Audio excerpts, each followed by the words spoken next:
Morning. It's Tuesday. Hooray! Tuesday.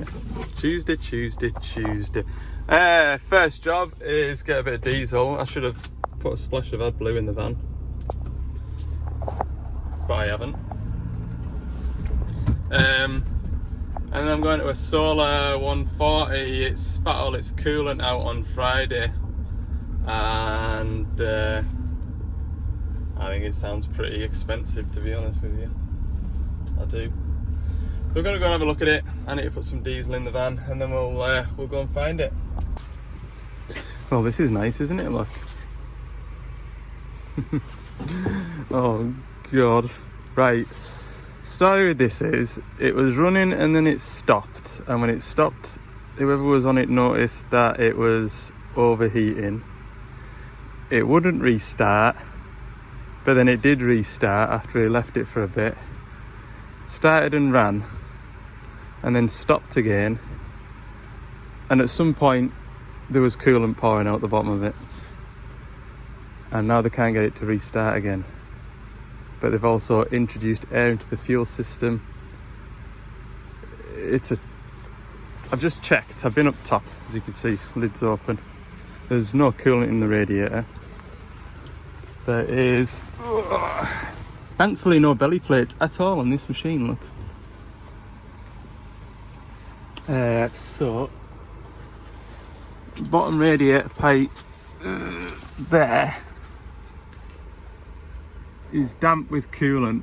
Believe it or not, that is coolant on the bottom of that Jubilee clip. And you can see there, look, that's coolant there.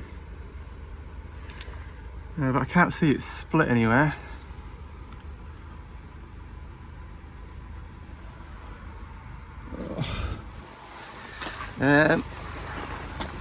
Other thing that I've noticed, so why is it overheating? Don't know, but I have spotted that the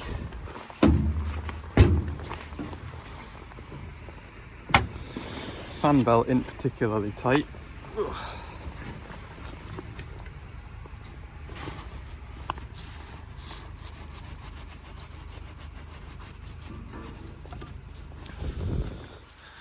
Fan rotates, does it? That's on the water pump, that does move. But has the water pump bearing failed and caused that to come loose, or is it just loose? Fan hasn't been running at 100% and it's overheated. Coolant is low. I haven't tried to start it. So I need to know where the coolants came from, because there is evidently no coolant left in it. Where's the coolant gone? I've checked the engine oil level.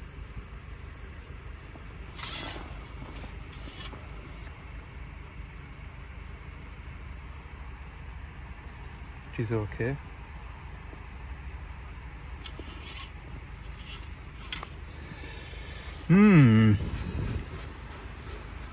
Just praying the phone rings now. Oh, come on! I think I'm gonna give birth. Oh, that'd be ideal, like. The perfect excuse doesn't exist. Oh, wait, it does. Dear.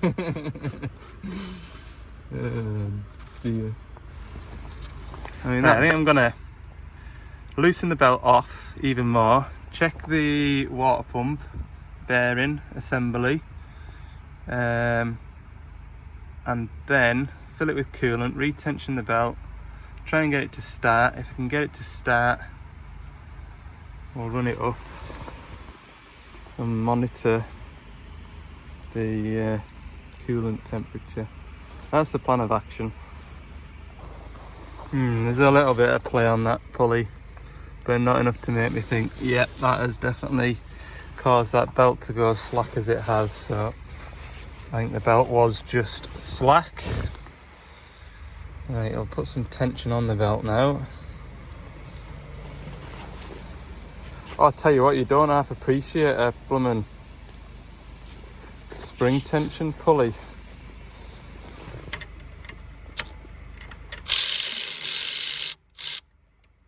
I'll just take that right off for now, because I'll put a pry bar in there now pry it across, and then I'm not spannering it all the way because it just takes hours.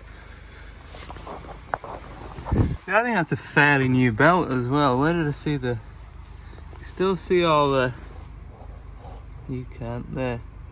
Part numbers and stuff.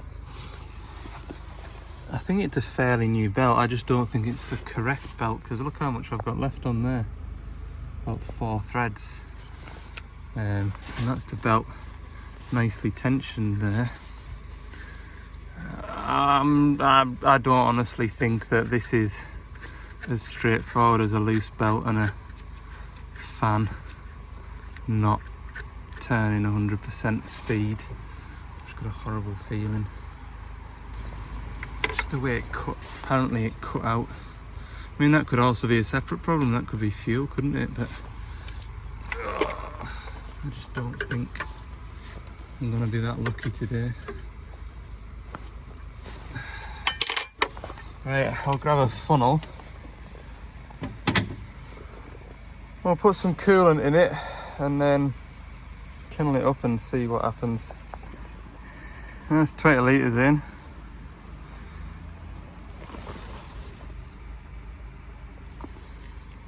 Can't see anything dripping downstairs. Can. Right, if it won't start, I'll put a pressure. I'll pump up the pressure with a hand pump so we can see where the leak is, because there's obviously a leak. It's lost. I mean, that's nearly 20 litres I've put in there. Worst case scenario is head gasket, possibly. I wish I filmed it because I thought I was going to be on for a 15-minute ordeal here. Return filter clogged. It says there.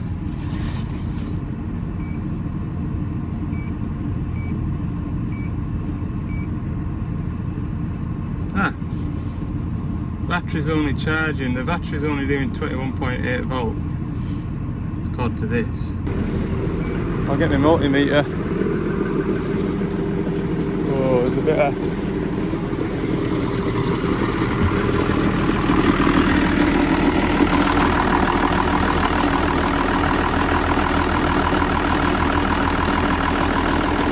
The engine sounds lovely, doesn't it? It's rattling, isn't it?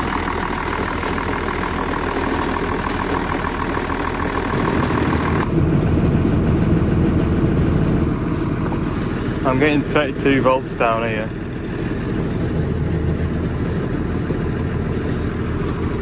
Let's see what the alternator's doing.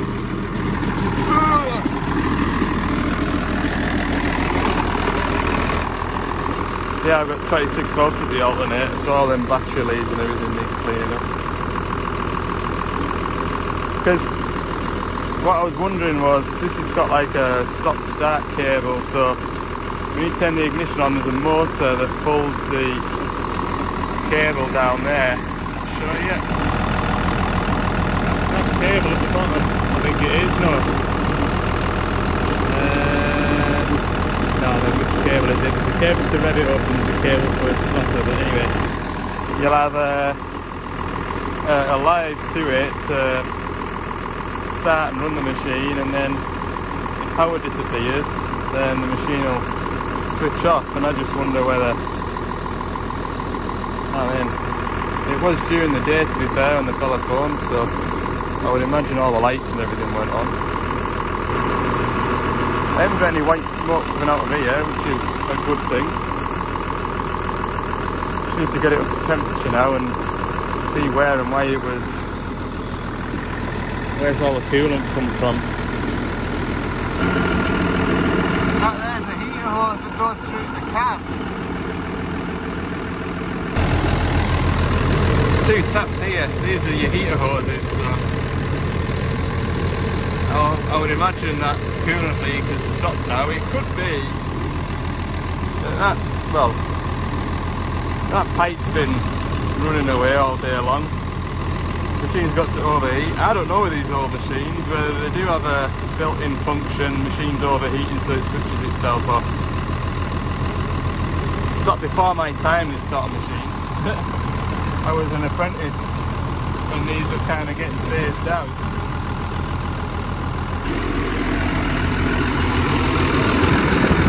It hasn't stopped it, hasn't it?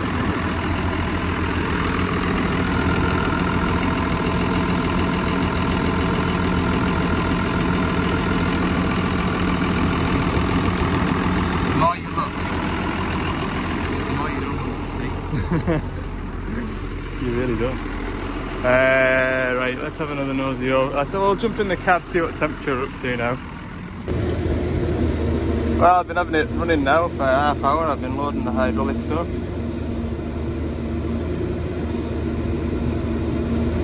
Coolant temperature hasn't gone wild. Battery voltage is looking good now. So I will phone the customer now because there are options. I could just leave it at that, no heating in the cab, and he can get it back to his yard over Christmas. He can replace the pipe himself and sort the battery cables out himself. And I might be able to ratch out a joiner for that burst heater matrix pipe and join it together. Lose coolant in the process. No, I won't lose coolant because I've got the taps turned off. But I could join that pipe together, or I could take the pipe off and go and get new pipe. I think the stuff that Dave sent me isn't going to be long enough anyway, because that'll go all the way from the back of there right the way to under here. So he's got three options. I could also remove all the battery cables for him and go and get some of those made, but in an ideal world I could do it bouncing onto the next job now, because this machine isn't going to cut out. It's able to go and do a day's work, and the repair procedure isn't exactly rocket science. So he wants to guess which way this is going to go. Am I going to have to rip this heater pipe out? I've got a feeling I will, like. I've got a feeling. Outcome of the phone call there, the customer.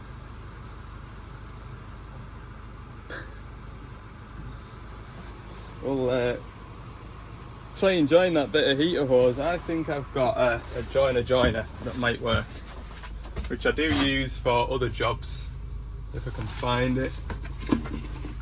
It's on the end of here. There is a joiner bit there. I'm sure I've got another one somewhere as well, if I look hard enough. It's whether I've got Jubilee clips as well, but anyway, long story short, his brother's a mechanic, car mechanic, and he's got a garage just round the corner. That one might work if the threads are okay. In fact, I think I've got... Oh, there's one, look, that'll do the job. That'll do a job. Oh, there's another one, look, that'll do a job. They'll work. I'll make them work. Yeah, he was saying his brother's got a garage around the corner if I can't find any joiners on the van, because I said I might have one. And I think... Oh no, I've just dropped my Jubilee clip in that oil that I said I should always clean out and keep it tidy in there. Right, let's have a square up then. Well, obviously the taps are shut, so when I cut that pipe open down there, it's not gonna... shouldn't lose much coolant. And then after that, it's just a case of topping up the coolant, checking the levels and clearing off, so it's not that bad. 11:15, yeah, we'll be away by here. We'll be away from here by 11:15, which will be grand. Right, let's get a drum of something to sit on, then I'm not kneeling in the muck. Ooh. Right, let's see then. Shine a bit of light on the situation. That's the pipe there. Can you see it's gone all bubbly? The pipe's cable tied to that main pipe up there, so I'm hoping there'll be enough. It might not be enough, like. Just because it's had hydraulic oil dripping onto it once in its lifetime. And that's another thing I don't want to disturb. That wiring will be very, very brittle. Ugh. I'm hoping one way or another. Right, I'll put you down, I think, because I was going to do this one-handed, but I think given the position that it's in. I mean, that other one won't be far off popping either, like. Good time. Anyway, right. We'll make the best of a bad situation. Yeah, I've got to say this now. I'm not going to guarantee this. I did say I'm not guaranteeing it, right? That's the pipe in question there. I'm going to cut it about here and join it about here. But I'm telling you now, that hose is like jelly. It is. Taking all the slack through that I can. At least it's nowhere near a fan that you can get caught up in. So, there. Snip it together. Ugh. What could possibly go wrong, eh? Okay. Here she is in all her glory. I don't want to go too daft tightening them jubilees up because I didn't want the metal to cut into that rubber because it is... Oh, it's weak. Weak. I'm going to leave that there, and then if it's not leaking, then I'll tuck it up and tie it up out of the way. We'll go upstairs, turn those taps back on. I've seen us use sockets in the past just to get a job done. I've had it where heater matrices in the cab on newer machines have started leaking coolant into the cab, and you can just take the two heater hoses off and join them together. And if you haven't got any of those nice plastic joiners, the correct sized socket will also do a job, as long as you remember to go back and, you know, get it back. Because I'm going to be off for a while, I would have, like I say, much preferred to use a joiner, and then I can just fit it and forget about it. Yeah, that's hot, so thermostat is open. Open that. Open. Ooh, I've tightened that up. Remember how it was still dripping slightly when I turned these taps off? There we go. I did come back up here and give it a good nip, and that stopped the water leaking. Isn't that good though? I mean, oh God, that's not going to leak now, is it?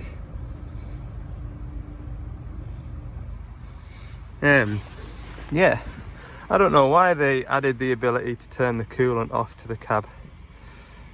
Maybe for foreign countries where it's really hot, you just don't want any coolant going to the cab. I don't know, but it's a good thing. I noticed on the, you have a DX60 or a DX80, they also have the same functionality. You can just turn the coolant off, which I think is a good thing, because you've got coolant leaking from one of them. It's, you know, you don't need heating in the cab to get a job done, but you need coolant in the machine to get the job done. So if an operator can just turn the taps off to a heater, then we're happy. Don't look like it's leaking, so I'll kindle it up now. Right then, I've put a couple of cable ties in them pipes. I just had a horrible thought before I turned the key. I thought my luck would just be that I start it and one of those heater pipes take a hold of the fan, and then I've got a whole pipe to replace. So I've cable tied them up.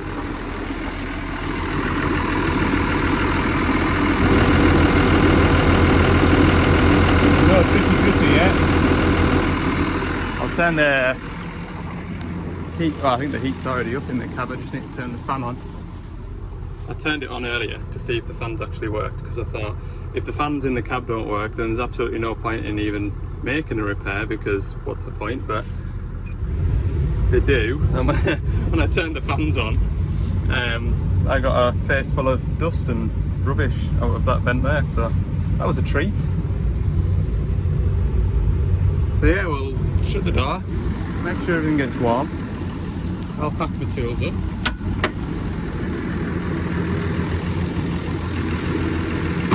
I'll put a bit of revs on it. We'll give it a little bit of revs.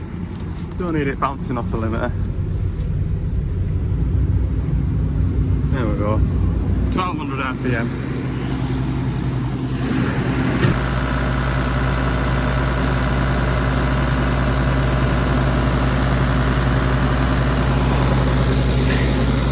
That engine here is absolutely sweet as a nut, isn't it?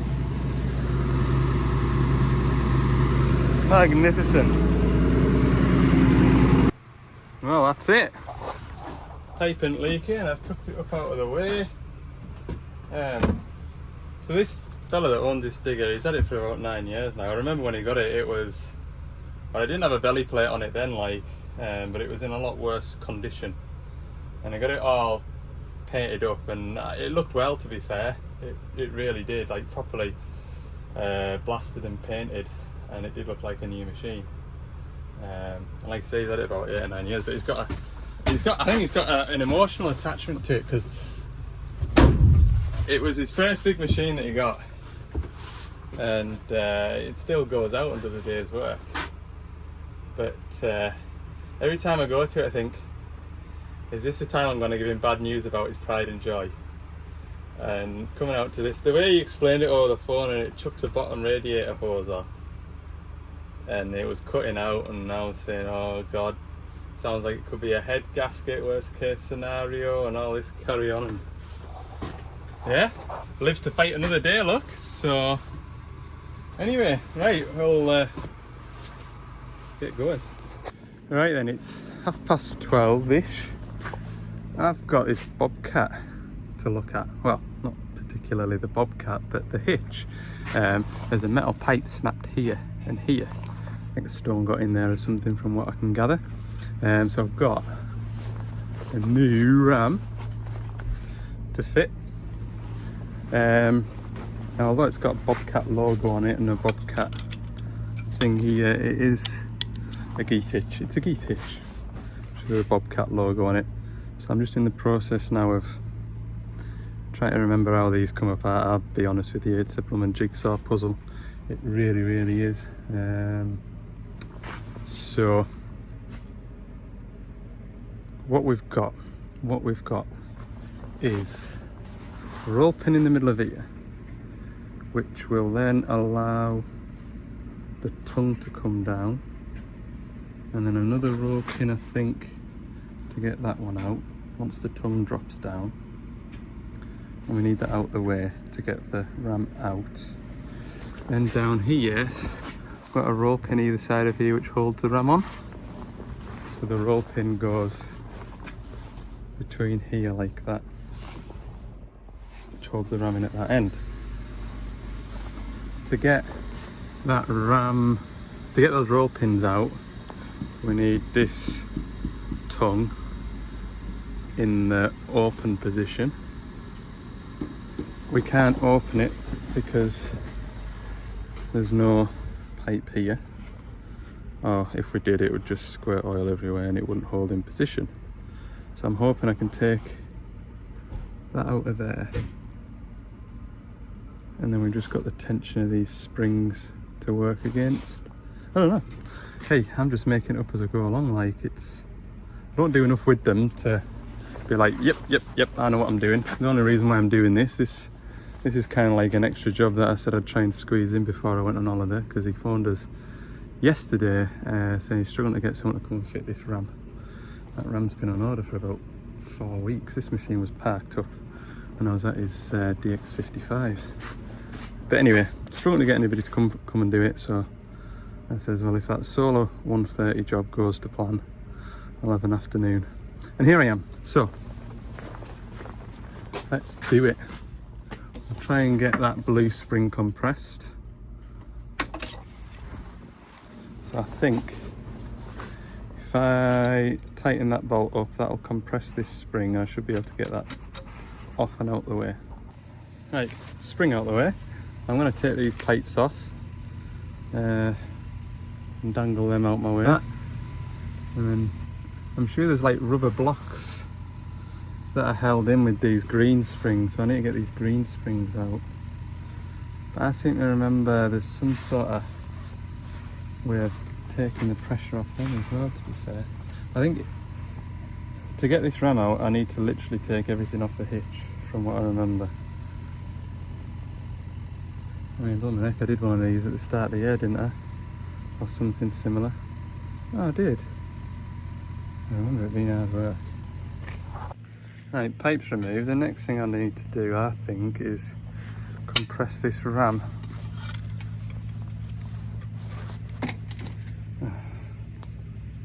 ain't gonna be easy, is it?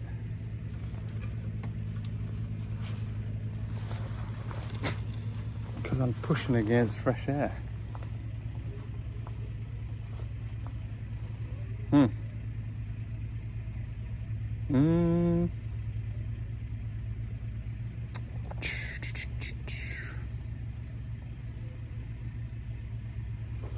Could always put the machine on the floor, but I don't really want to work on the floor, like.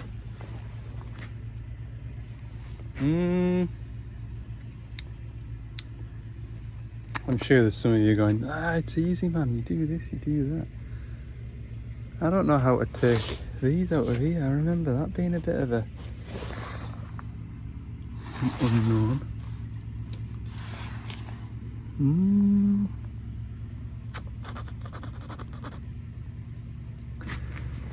We'll go this end. Let's take some bits out of this end. Take that roll pin out. Can I get that roll pin out?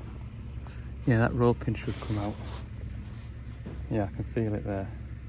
That should come out. So if I put this in here, should be able to pop that out. Look, there we go. I worked that out by accident. And then there's a bit in there that's like a rubber. Yeah, there. That there's rubber. We'll put this on the workbench. Oh, putting all this back together is going to be fun.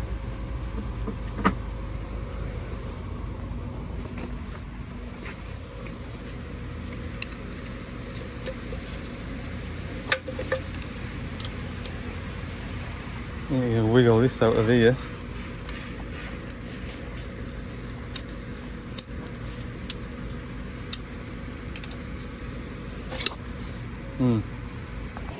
Right there, Rob. That has gained us movement. There's some description. I'm pretty sure that ram should just compress. If I can get that ram to compress now. Because that's just slotted that down. I want that pin out of there, and I'm pretty sure I can't get that pin out of there till I've got this pin out of here. When I push this down, I can only get a tiny bit of that pin there, look.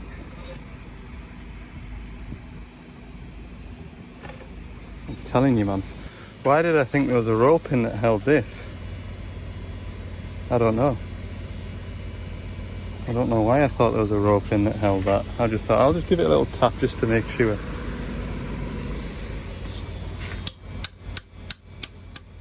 I'm sure that's caught us out in the past, you know. I'm documenting this as much. See, you'd say there should be a roll pin, look, because that there. But I didn't absolutely smack it. Let me see. Let's just rely on science to hold it in. Need a longer doodah for punching through. Anything longer that's decent. Oh, I've got so much junk in here, look. Use that, that'll be long enough. So now that comes out, this pin will come out. Oh, right. Ha! That roll pin there does that pin. I thought it was this pin, but obviously this pin is never seen because when that pin goes through there, this never sees the light of day. Ah, right. Now I understand. That makes sense with that groove in that pin. Idiot. Hey, we're learning together. So now that I've done that, what does that let me do?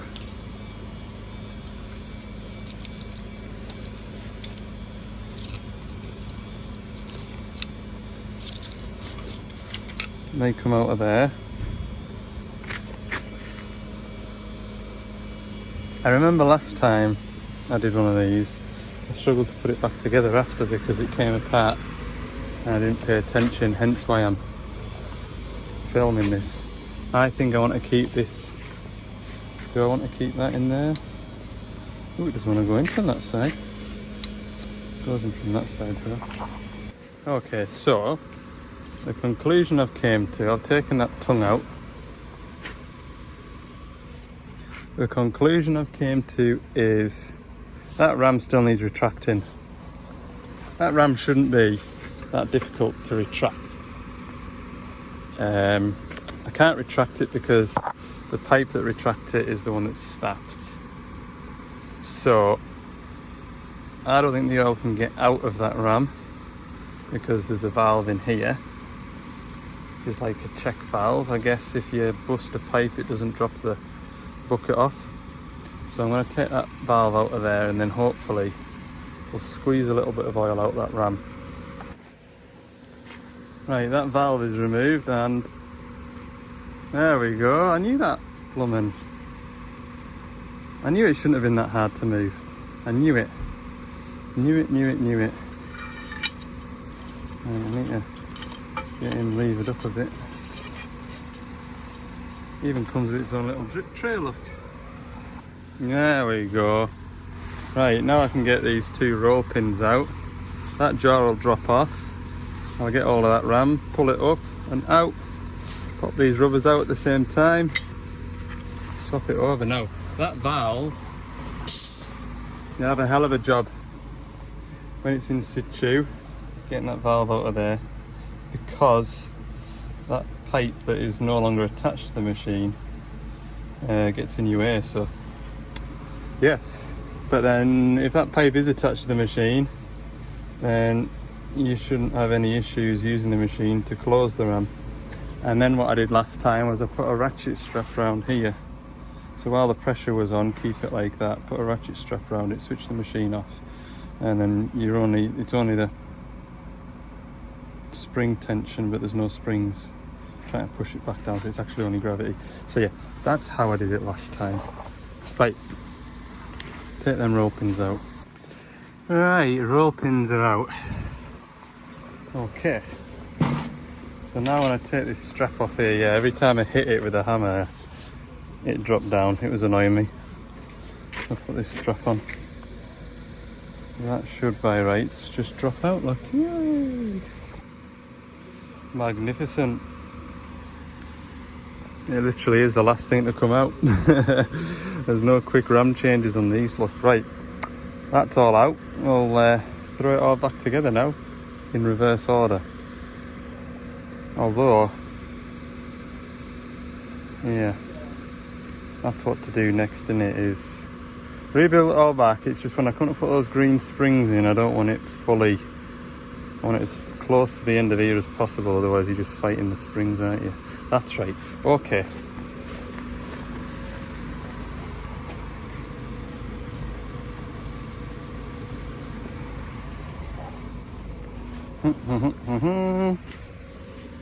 That goes into there like that, do you see now? So it can't come out unless it's all the way around here. See? I need to put those green tabs on now. Ah, well, there we go, it's back together. We've got a lot of stuff everywhere. But I think that's it done. Went back together nicely because I paid attention when I was taking it apart. So, I've got to try it now and make sure it works. Ooh, this is quite a clean cab. I am not clean. Oh, this is one of them keypad jobbies. He did tell us the code, I'll have to remember it. Okay. That one. What a horrible noise. Hey, it worked.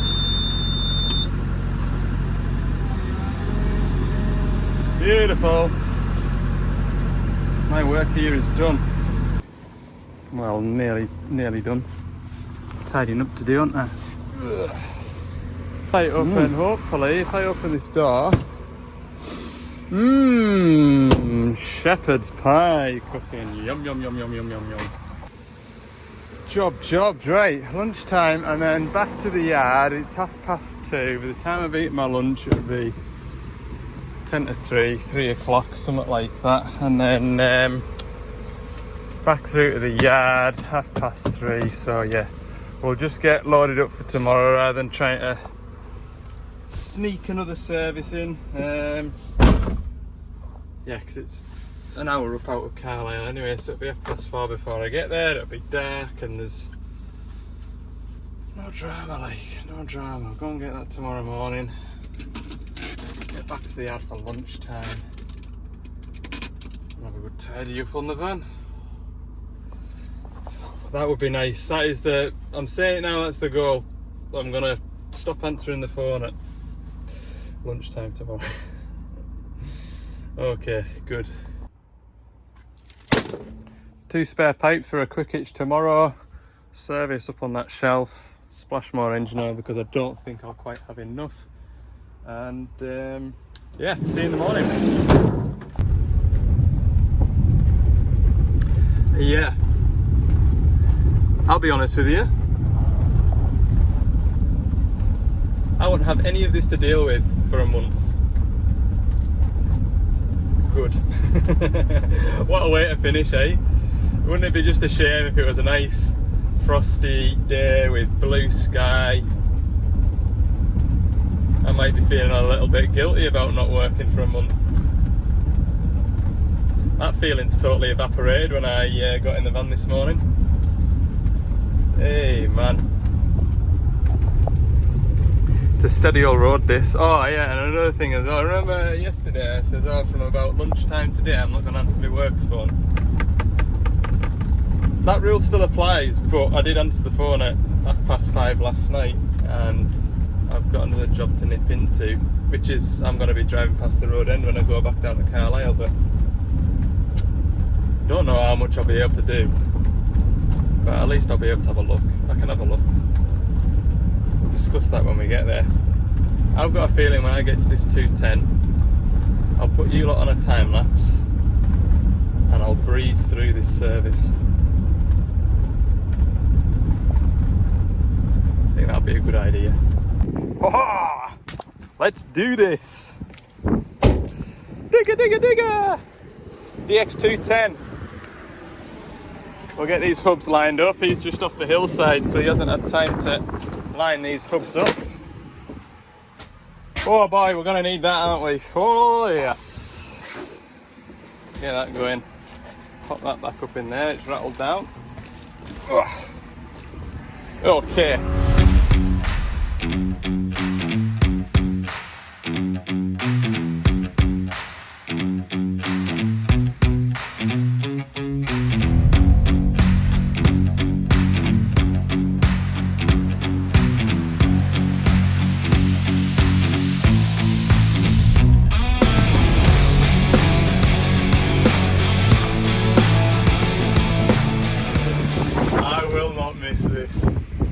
Look at it, it's wild. We're both frozen to the bone and we're both looking forward to getting back into our cabs. That's a 500-hour service done. There was nothing to report, the machine's behaved, done 2,500 hours. Right, it's 12:30, I've got a lunch that needs cooking. Again, I've looked after myself this week with warm lunches and I'll need it today. So I'll put that on. By the time we get to the next job, that'll be nice and warm. Next job is, well, I'll tell you when I get back in the van and I've warmed up. Well, I am glad to be leaving here. That has been horrendous. It's the wind, I'm telling you now. If it wasn't that wind, it wouldn't have been as bad. It's a cold, cutting wind. What temperature is it out there, just out of interest? 7 degrees. Yeah, it feels colder, I'm telling you. Anyway, lunch is plugged in, it's warming up. So yeah, the next job I'm going to go to is a 160 high track. A couple of months ago now, I was servicing it and the operator was talking about a rumbling noise when it was slewing. So I checked out for any play in the slew bearing. I agreed with the operator, there was a bit of a rumble when you were spinning round and round. I drained the slew gearbox oil and took a sample of that. To the best of my knowledge anyway, there was no sort of flags raised on that sample. But the operator was on last night saying the noise is getting worse. so we'll go and have a look. He did also mention that he reckoned that the oil level in the Slew gearbox was rising, and so to me that'll be hydraulic oil going into the gearbox. So the chances are it's probably the Slew motor making the noise. There's not going to be much I can do with it this afternoon at this time of year, and me being 4 hours away from clocking off for the year, but passing the doorstep, it's worth me calling in, getting a look at it, and if any further work is required, then we can pass that message on to HQ. But look, we'll go and have a nosy at it and go from there. See if there's anything. See if there's not something daft, but we'll go and see. We'll go and see. I was thinking on the way in here, I finished 2024 in this woods. I remember driving out, and that was me for 2024. And look, I'm back again, finishing the year. How poetic. Right, let's have a spin around on this high track. Dogga dogga dogga dogga dogga dogga dogga.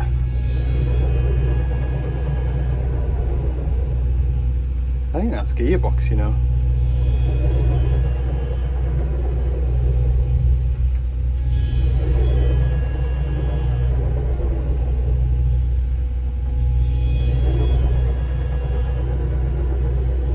So bad to tell. Can feel the vibration through my feet.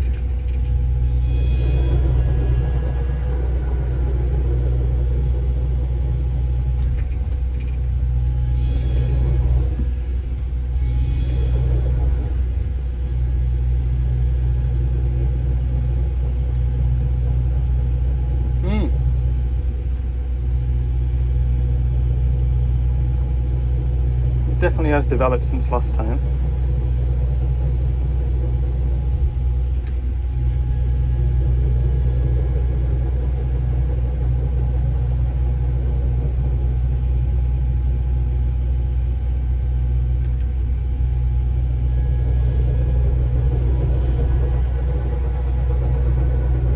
Right, let's check the Slew gearbox oil.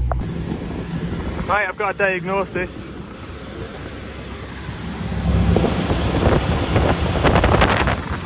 So that's hydraulic oil coming up through, well, hydraulic oil is in here, down there should be gear oil, and the shaft that drives the gearbox from the motor is leaking oil into the gearbox.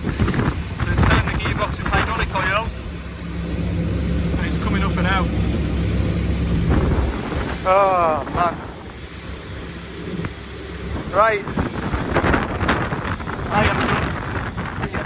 There we go, just like that. Diagnosed. So that's the same as what happened with Baxton and Carburetors. If you've been watching my channel for a long time, their Slew gearbox was also filling with oil. And what did we do with that? We went down there, stripped the motor down, resealed it, put it back in, and did it do like 3 or 4 months before it leaked again, and then they were back on the phone. They ordered a new Slew motor and fitted it themselves. I would imagine that's the best way to deal with that, is just put a motor in it. When you've got leakage in a motor, that generally suggests that there's internal leakage. So worn parts, etc. Same with the hydraulic pump as well. If you've got a high oil flow from the case drain or oil coming out of the input shaft, there's internal leakage there, and the oil is finding the easiest way to escape. So that's either out the case drain or it's out of the seal, which is what's happened with this motor.